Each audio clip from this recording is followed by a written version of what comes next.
Hi guys, कैसे हैं आप सभी। नो टेंशन, नो पंगा, नो लड़ाई, सिर्फ पढ़ाई अड्डा यूट्यूब चैनल में आप सभी का स्वागत है। फ्रेंड्स, आज की वीडियो में हम स्टार्ट करने वाले हैं अपना चैप्टर 9th और ये चैप्टर हमारा पूरा का पूरा आना है, इसमें से कुछ डिलीट नहीं हुआ है।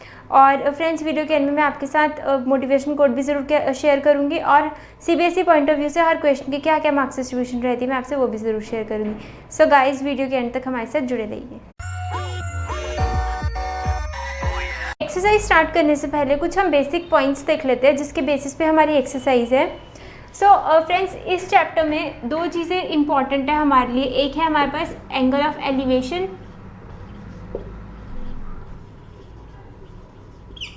और एक है हमारे पास एंगल ऑफ डिप्रेशन।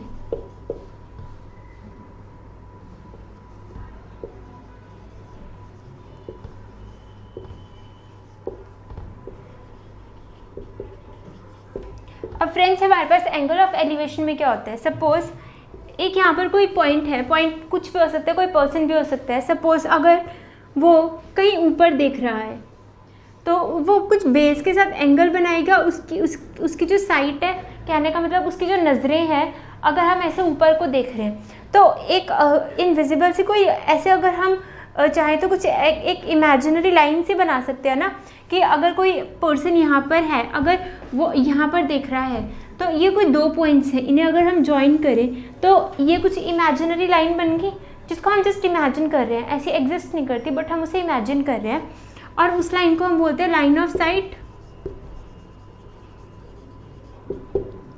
मतलब वहाँ पर देखा जा रहा है। तो अगर हम कहें कि ये हमारा बेस है जो कि प्रॉपर हॉरिजॉन्टल है और ये हमारा स्लांट में है, तो ये जो लाइन ऑफ साइट है ये बेस के साथ कुछ एंगल बना रहा है। वो एंगल सपोज अगर हमारा थीटा है, कोई भी एंगल हो सकता है हमारा, तो वो एंगल हमारा कौन सा होगा, एंगल ऑफ एलिवेशन।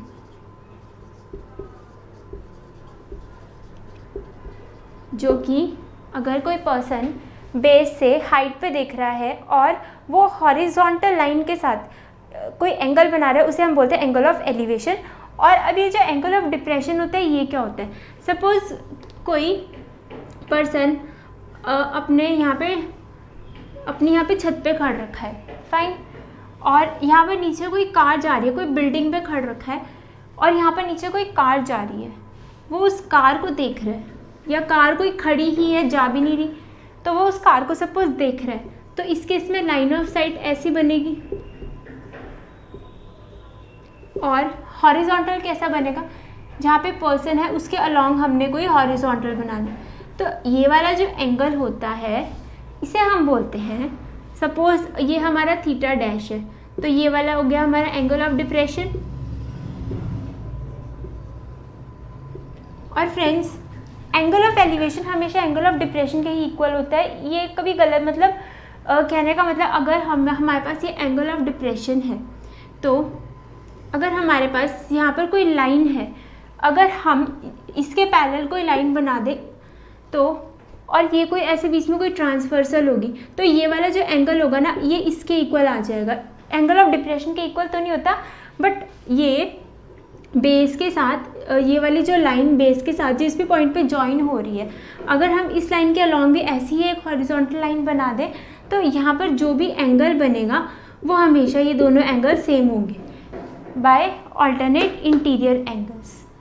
और फ्रेंड्स, अब हम इसी के ही बेसिस पे अपने क्वेश्चंस करने जा रहे हैं ट्रिग्नोमेट्री के। Now let's start with the exercise. So exercise का हमारा फर्स्ट क्वेश्चन है, अ circus artist is climbing a 20 meter long rope which is tightly stretched and tied from the top of a vertical pole to the ground। कोई circus artist है, वो एक रोप पे वो चल रहा है, जो कि जो रोप है ग्राउंड से लेकर के किसी पोल के टॉप तक टाई हो रखी है, properly tied. Find the height of pole, हमें इस पोल की हाइट फाइंड करनी है।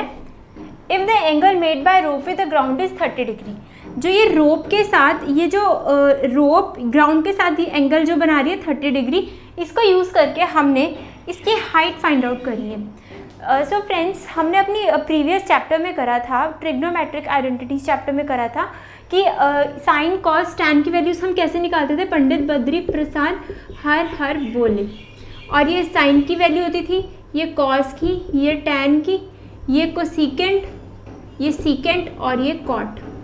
कैसे, h upon P is cosecant, cosecant is reciprocal of sine या sine is reciprocal of cosecant, और वैसे ही बाकी आइडेंटिटीज के लिए, बाकी रेशियोज के लिए। सो फ्रेंड्स, हमने इनका यूज़ करके, ये इस चैप्टर का नाम ही यही है कि सम एप्लीकेशंस ऑफ ट्रिग्नोमेट्री, तो हमने ट्रिग्नोमेट्री को अप्लाई करके अपने सॉल्यूशंस निकालने हैं।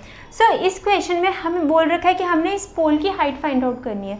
सो गाइज, अगर मैं देखूँ इस एंगल के थ्रू, जो थीटा होता है, एंगल होता है हमारा, उसकी सामने वाली साइड क्या होती है, हमारी परपेंडिकुलर, फाइन, और 90 डिग्री के सामने वाली ऑलवेज हाइपोटेन्यूज, और बाकी जो बची वो बेस। परपेंडिकुलर और बेस चेंज हो सकता है according to theta, but hypotenuse हमेशा सेम ही रहता है। सो फ्रेंड्स, हमारे पास h की वैल्यू है और हमें p फाइंड करना है। सो p और ये h, ये किसके केस में आते हैं, ये या तो साइन के केस में आते हैं या कोसिकेंट, तो हम साइन या कोसिकेंट में से कुछ भी ले सकते हैं इस केस में।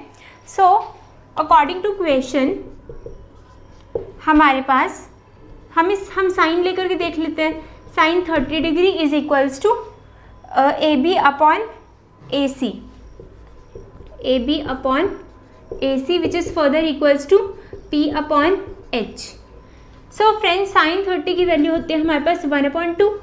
अगर आपको ये वैल्यूज़ याद नहीं होती है तो उसके लिए भी आप साइड में एक टेबल बना करके देख सकते हो, फटाफट से 2 मिनट लगते हैं, ज़्यादा नहीं लगते हैं।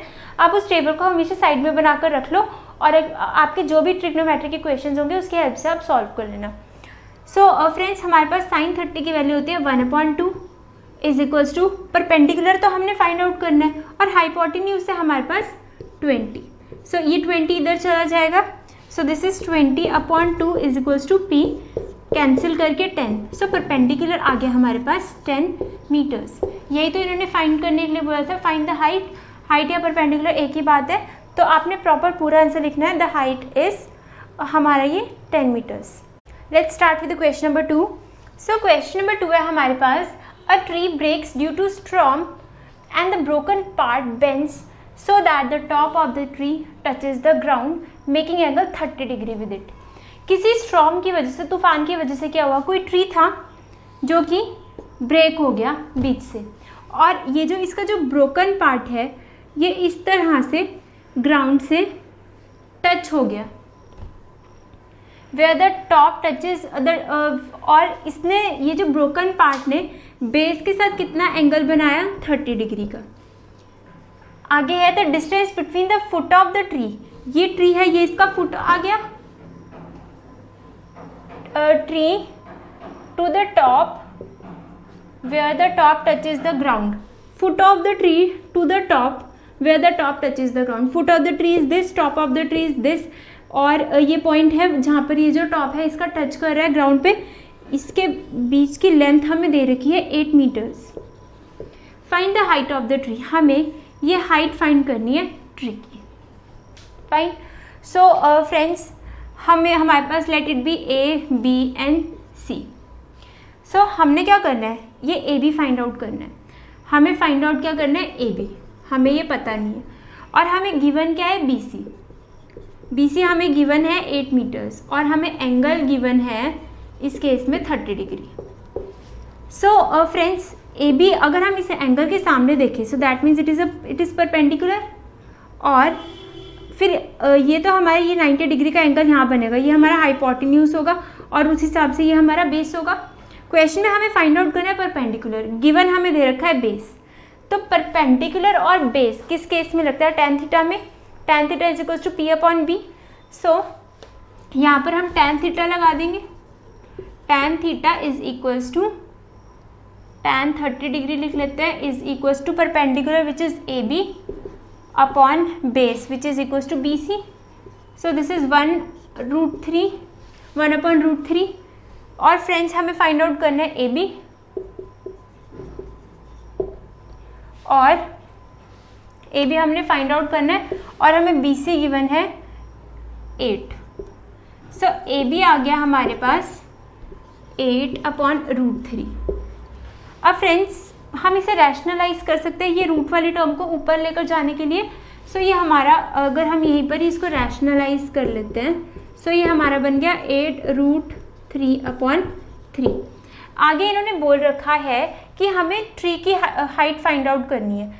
सो अब हमारे पास ये ए बी की वैल्यू आई है 8√3/3 which is equals to A B. Friends, हमें इन्होंने बोल रखा है क्वेश्चन में कि find the height of tree. अब ये जो ट्री है इसकी प्रॉपर हाइट तो ए बी प्लस ए सी है ना, बिकॉज ट्री कुछ इस तरह से पूरा खड़ रखा था, वो तो स्टॉर्म की वजह से ब्रेक हो गया, तो उसका थोड़ा स्ट्रक्चर चेंज हो गया।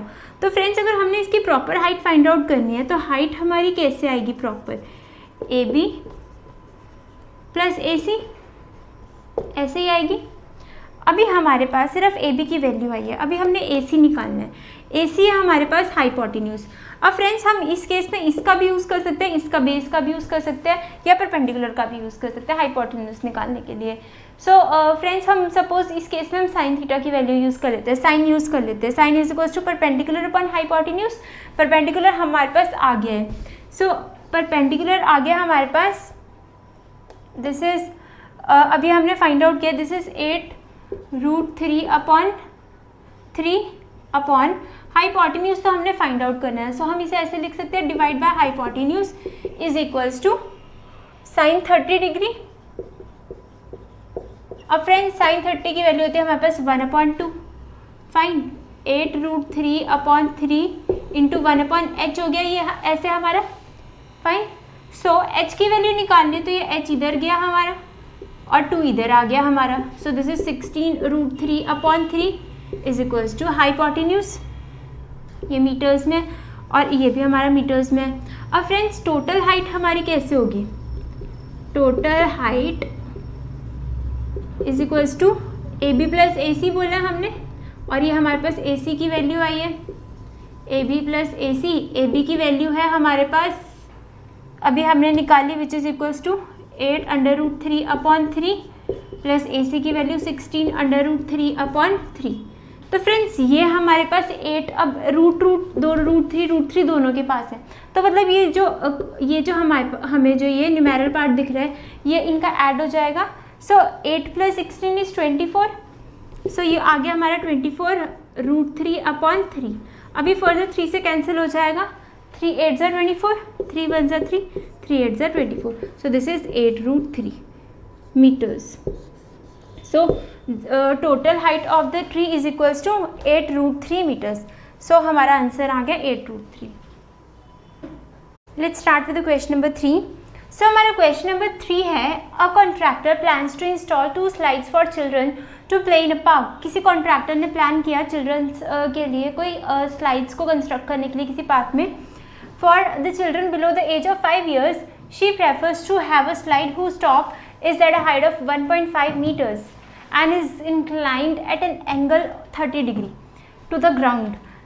5 साल से छोटे उम्र के बच्चों के लिए उसने क्या कहा कि उसने इस टाइप से कोई स्लाइड बनाना है जिसकी जो हाइट है ग्राउंड से सिर्फ 1.5 मीटर्स ही ऊंची हो, और ये वाला जो स्लाइड है ये ग्राउंड के साथ एंगल बना रहा है हमारा 30 डिग्री का। Whereas for the elder children she wants to have steep slides at a height of 3 meters. और बड़े बच्चों के लिए उसने क्या कहा कि उसने स्लाइड बनाना है जिसकी हाइट हो 3 मीटर्स की, और एंगल बोल रखा है इस केस में 60 degree. What should be the length of slide in each case? Friends, हमारा स्लाइड इस तरह से होता है, हम इसी तरह से स्विंग करते हैं उसमें। सो हमने इस केस में इसकी और इसकी लेंथ फाइंड आउट करनी है। So let it be A B C, let it be P Q R. Fine, so हमें फाइंड आउट करना है इस केस में ए सी और पी आर। सबसे पहले तो हम ए बी सी ट्राइंगल में देखते हैं।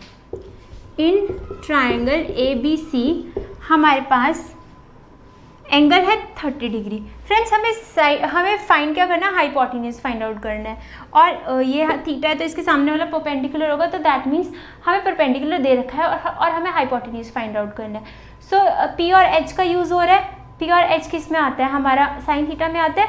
सो हम यूज़ कर लेंगे साइन या कोसेकेंड में से कुछ भी यूज़ कर सकते हैं, बट हम प्रॉपरली साइन कॉस टैन को ही यूज़ करते हैं, फिर उनको रेसिप्रोकल ले लेते हैं जब जिस तरह से उनकी वैल्यूज़ मोल्ड होनी होती है क्वेश्चंस में। तो हम यहाँ पर देख लेते हैं sine 30 degree which is equals to AB upon AC। So friends sine 30 की वैल्यू क्या होती है 1/2 और AB की वैल्यू है हमारे पास this is AB is equals to 1.5 और हमें AC फाइंड आउट करना है। इस केस में हम कोसेकेंड अगर यूज़ करते तो हमारा AC पहले ऊपर आ जाता, ठीक है। तो बट वो आपकी अपनी चॉइस है, आप कोई भी एंगल यूज़ कर सकते हो। सो AC हम क्रॉस मल्टीप्लाई करेंगे AC निकालने के लिए। AC is equals to 1.5 into 2 which is equals to 3 metres. So इस केस में length of slide is equals to 3 metres और अब हम PQR के लिए निकाल लेते हैं। इन ट्रायंगल PQR हमारे पास अगेन हम यहाँ पे साइन का ही यूज़ करेंगे। So sine 60 degree is equals to this is PQ upon PR। So PQ is equals to 3 in this case and PR हमने फाइंड आउट करना है और साइन 60 की वैल्यू होती है हमारे पास √3/2। फाइन। सो हमने PR फाइंड आउट करना है, हम करेंगे क्रॉस मल्टीप्लाई। सो ये हमारा हो गया PR is equals to this is 6/√3। Friends हम रैशनलाइजेशन करेंगे, रूट वाली वैल्यूज़ को नीचे नहीं रहने देते हैं क्योंकि। सो 6√3/3 दिस इज 2√3। सो इस केस में लेंथ ऑफ स्लाइड आ गई हमारी 2√3 मीटर्स में। सो AC की वैल्यू आ गई हमारी 3 मीटर्स एंड PR की वैल्यू आ गई हमारी 2√3 metres. This is our answer. Let's start with question number 4। So question number 4 है हमारे पास the angle of elevation of top of tower from the point on the ground which is 30 metres away from the foot of the tower is 30 degree. So इस case में हमें बोल रखे कि कोई एंगल ऑफ एलिवेशन किसी ground से किसी टॉवर के टॉप पे हमें दे रखा है वो एंगल 30 डिग्री और क्या बोल रखा है कि जो पॉइंट ऑफ एलिवेशन है जहाँ से मतलब जिस पॉइंट से ऊपर की तरफ देखा जा रहा है, कोई यहाँ पे टॉवर है, इस पॉइंट से जैसे ऊपर की तरफ देखा जा रहा है तो इस टॉवर के फुट और ये जो पॉइंट ऑफ साइट है मतलब जहाँ से कोई पर्सन खड़ा है या ऊपर की तरफ वो देख रहा है, इसके बीच का डिस्टेंस टॉवर के फुट से है हमारे पास 30 मीटर्स और एंगल है हमारा 30 डिग्री। फ्रेंड्स हमने फाइंड करनी है ये टॉवर की height. Fine. So let it B ABC। AB is the height of tower और हमें इस केस में BC दे रखा है। तो गाइस हम इस केस में हमें ये थीटा के सामने वाला होता है परपेंडिकुलर और ये 90 डिग्री के सामने वाला हाइपोटेन्यूज और जो बचा वो बेस। फ्रेंड्स हमें इस केस में बेस की वैल्यू पता है और हमें फाइंड करना है परपेंडिकुलर। तो P और B ये टैन और कॉट के फॉर्मूलेज में P और B का यूज़ होता है, तो हम टैन भी यूज़ कर सकते हैं और कॉट भी यूज़ कर सकते हैं। सो सपोज हम यहाँ पे टैन करते हैं, मैं आपको प्रेफर करूँगी कि आप साइन कॉस टैन की वैल्यूज़ को ही रखें बिकॉज कभी कभार हम कंफ्यूज भी हो जाते हैं अगर हम इनके रेसिप्रोकल्स को यूज़ करते हैं। तो आप स्टैंडर्ड वे में इन तीनों को ही रखो अपना यूज़ करने के लिए। तो इस केस में हम यूज़ करेंगे टैन 30 डिग्री। फाइन। हमें फाइंड कर रहा है AB और हमें गिवन है BC। अब फ्रेंड्स टैन 30 की वैल्यू होती है हमारे पास 1/√3। So this is 1/√3 is equals to AB तो हमने फाइंड आउट करना है और BC की वैल्यू हमें गिवन है 30। सो फ्रेंड्स हम करेंगे cross multiply. This is √3 is equals to AB। अब फ्रेंड्स रूट वाली वैल्यू अगेन नीचे आ रही है तो हमें रैशनलाइजेशन करनी पड़ेगी। तो हम रैशनलाइज करेंगे इसको ऊपर और नीचे दोनों तरफ √3 से मल्टीप्लाई करके। सो ये हमारा आ जाएगा 3 × 30 √3 × 30/3। फ्रेंड्स ये तो हमारा कैंसिल आउट हो गया तो ये आ गया हमारा 10√3 AB की वैल्यू आ जाएगी हमारी 10√3। हमें दे रखा है मीटर्स में तो हम मीटर्स लगा देंगे। So the height of the tower is 10√3। This is our answer. Let's start with question number 5। So fifth question है हमारे पास a kite is flying at a height of 60 metres above the ground. कोई kite है, suppose यहाँ पे कोई kite है वो फ्लाई कर रही है इस तरह से और वो ग्राउंड के 60 मीटर्स अबव है, मतलब अगर ग्राउंड यहाँ पर है तो उसकी हाइट कितनी है। फ्रेंड्स जहाँ पे भी वर्ड हमारा हाइट आ जाए ना, तो that means perpendicular, something is perpendicular, they are telling about something perpendicular line. तो फ्रेंड्स इसकी ग्राउंड से हाइट बोल रखी है 60 metres. The string attach to the kite is temporarily tied to a point on a ground. और ये वाला जो स्ट्रिंग है ये पॉइंट पे, ग्राउंड के किसी पॉइंट पे टेम्परेरीली टाई हो रखा है। The inclination of the string with the ground है 60 डिग्री। और फ्रेंड्स हमारे पास ये वाला एंगल दे रखा है 60 degree. Find the length of string. और फ्रेंड्स इसके आगे हमें एक और लाइन दे रखी थी क्वेश्चन में, assuming that there is no slack in the string. So friends that means कि इस तरह से जैसे ये कर्व्स आ रहे हैं, इस स्ट्रिंग में इस तरह से कोई कर्व नहीं है, वो जो स्ट्रिंग है वो हमारा बिल्कुल स्ट्रेट है। सो फ्रेंड्स ये वाला एंगल है हमारा 60 डिग्री का, हमें ये वाली हाइट दे रखी है 60 मीटर्स, हमें ये चीज़ फाइंड आउट करनी है। अब थीटा के सामने वाला इस परपेंडिकुलर, दिस इज बेस, और ये 90 डिग्री के सामने वाला इज हाइपोटेन्यूज। दैट मीन्स हमें परपेंडिकुलर गिवन है और हमने हाइपोटेन्यूज फाइंड आउट करना है। सो फ्रेंड्स अगेन यहाँ पर P और H का यूज़ हो रहा है, दैट मीन्स हमारा साइन एंगल यूज़ हो रहा है, साइन 60 डिग्री। हम इसको कुछ नाम दे देते हैं A, B and C। We have to find out this AC। So sine 60 degree is equals to this is perpendicular AB upon hypotenuse is AC। So AB की वैल्यू हमारे पास 60, AC की वैल्यू हमने फाइंड आउट करनी है। So sine 60 is equals to √3/2। तो friends हमारे पास AC आ जाएगा, फिर हम यहाँ से इसे क्रॉस मल्टीप्लाई कर सकते हैं। सो ये हमारे पास AC की वैल्यू आ जाएगी 120/√3। फाइन, अगेन नीचे डिनोमिनेटर में रूट वाली वैल्यू आ गई, तो हमें रैशनलाइज करना पड़ेगा कुछ, तो हम इसे कर लेंगे rationalise. So this is 120 into √3/3। So हमारा आंसर आ गया ये 40√3।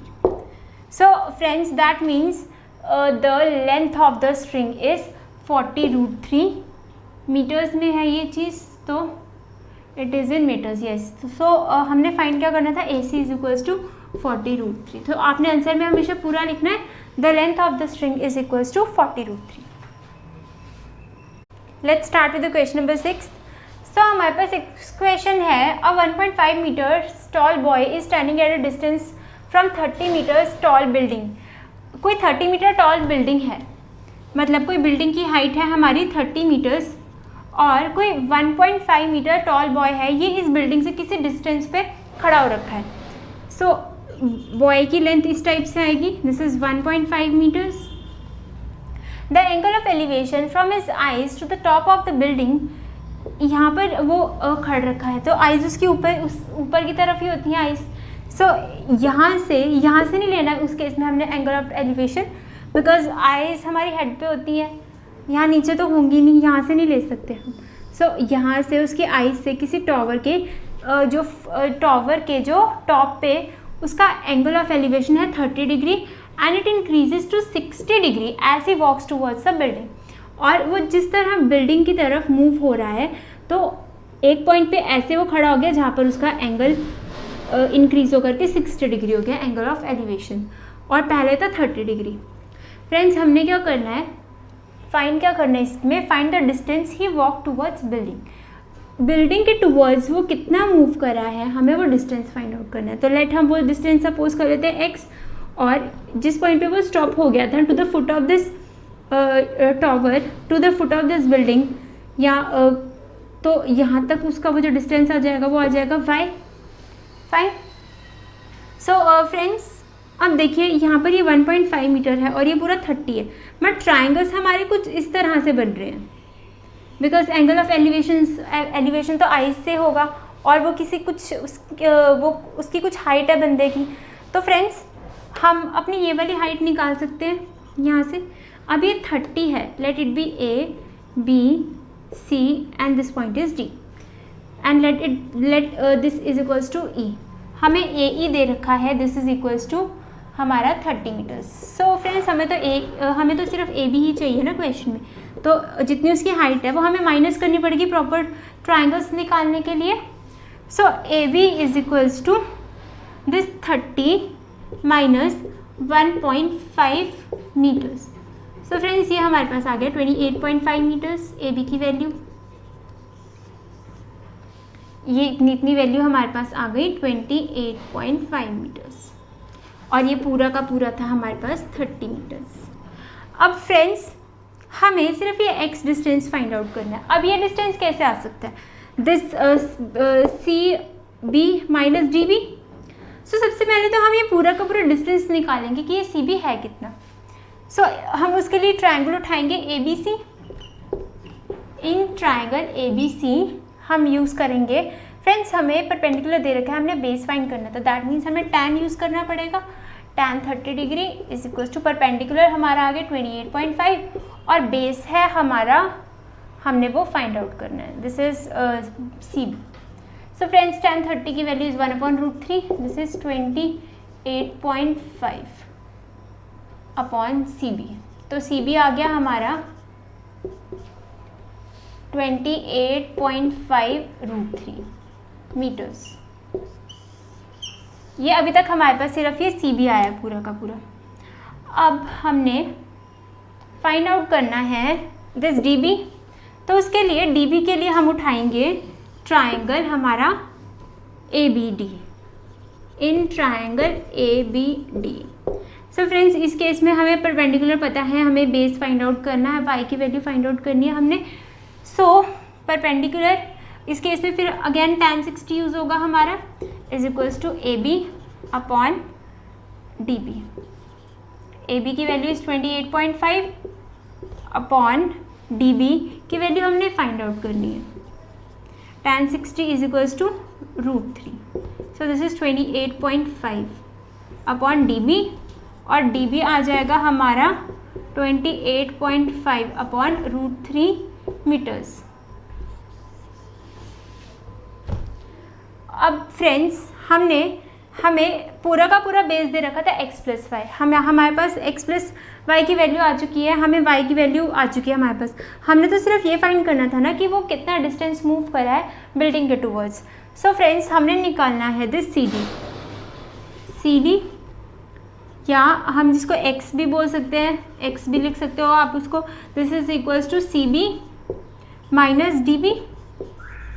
फ्रेंड्स अगर हम इसको रैशनलाइज करें तो ये हमारे पास आ जाएगा ऐसे √3 अपॉन √3, 28.5 था, यहाँ पर इसको रैशनलाइज कर लेते हैं। डी बी की वैल्यू आई थी हमारे पास 28.5 अपॉन √3। फ्रेंड्स इसे रैशनलाइजिंग करी इसकी, तो ये हमारे पास वैल्यू आ गई 28.5 √3 अपॉन 3। तो अब ये 3 से कैंसिल आउट हो सकता है, 3 9 ज़ा 27, 1 remainder 0.5, this is 9.5 √3 metres. So friends D B की वैल्यू आ गई हमारे पास। सी बी की वैल्यू थी हमारे पास जो हमने फाइंड आउट करी थी, सी बी की वैल्यू आई थी हमारे पास 28.5 √3 माइनस डी बी की वैल्यू आई थी हमारे पास 9.5 √3।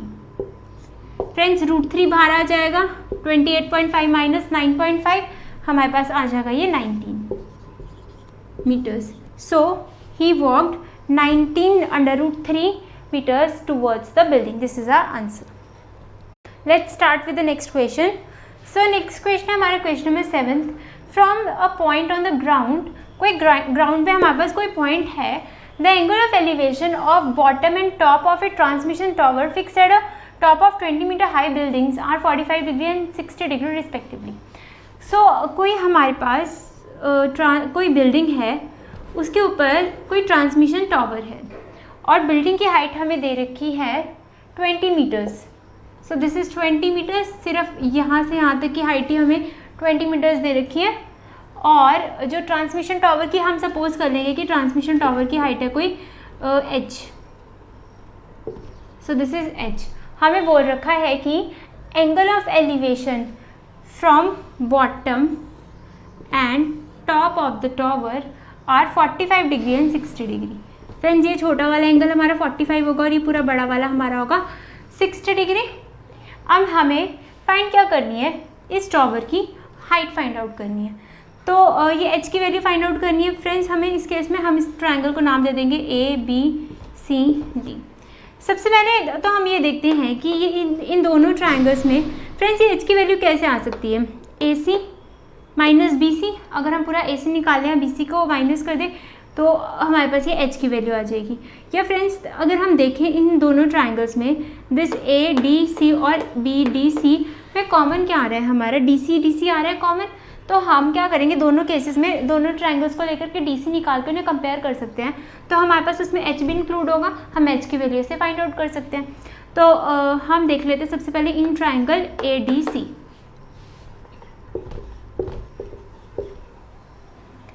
ए D C friends, A D C में हमारे पास एंगल आ रहा था ये 60 डिग्री वाला, और हमें दे रखा है हमारे पास ऑलमोस्ट कुछ ये परपेंडिकुलर पूरा का पूरा आ गया 20 प्लस एच, कुछ हमें गिवन है, ये इतनी वैल्यू हमारे पास है और हमें बेस नहीं पता।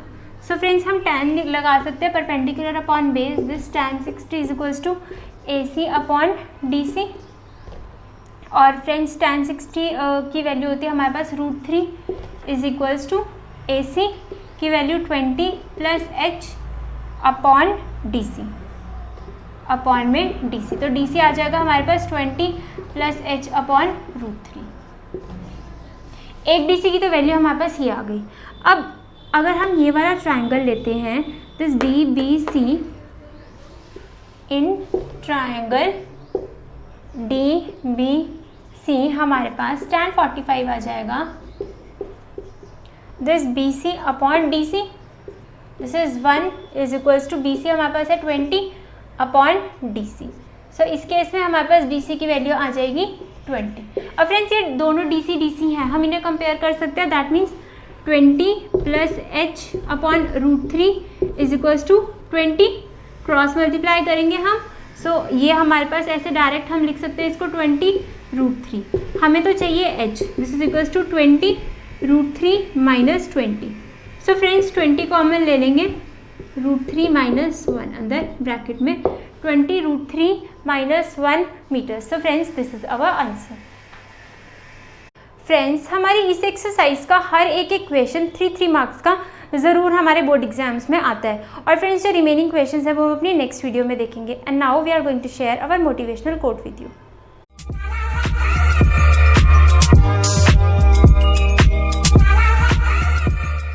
गाइज आज का हमारा मोटिवेशनल कोट है नो पेन नो गेन।